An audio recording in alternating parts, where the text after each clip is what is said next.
रेल्वेत प्रवाशावर दरोडा टाकणाऱ्या आरोपींना जळगाव स्थानिक गुन्हे शाखेच्या पथकाने अटक केली असून त्यांच्याकडून 4,50,000 रुपये रोकड जप्त केली आहे. 18 सप्टेंबर 2025 रोजी वरिष्ठ पोलीस निरीक्षक राहुल गायकवाड यांना मिळालेल्या माहितीवरून पोलीस उपनिरीक्षक सोपान गोरे यांच्या मार्गदर्शनाखाली पथक तयार करण्यात आले होते. या पथकाने GS ग्राउंड परिसरातून 4 संशयित इसमांना ताब्यात घेऊन अटक केली. त्यांच्याकडून विना नंबरची हिरो स्प्लेंडर मोटारसायकल आणि 4,50,000 रुपये रोख रक्कम जप्त करण्यात आली आहे. किरण पंडित हिवरे वय 32 राहणार भातखेडा तालुका रावेर, अजय सुपडू कुचुरे वय 25 राहणार खिरडी तालुका रावेर, हरीश अनिल रायपुरे वय 25 राहणार प्रतापपुरा बऱ्हामपूर मध्य प्रदेश, गोकुळ श्रावण भलेराव वय 27 राहणार डांबुर्णी तालुका यावल अशी अटक केलेल्या आरोपींची नावे आहेत.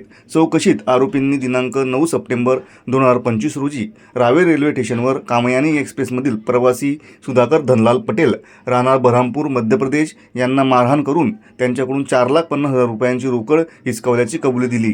या गुन्ह्यातील आणखी एक आरोपी संदीप उर्फ आप्पा शामराव कोळी राहणार डांबुर्णी तालुका यावल हा फरार आहे. या गुन्ह्याबाबत लोहमार्ग पोलीस ठाणे भुसावळ येथे गुन्हा दाखल असून अटक करण्यात आलेले आरोपी व जप्त मुद्देमाल पुढील तपासासाठी लोहमार्ग पोलिसांच्या ताब्यात देण्यात आला आहे.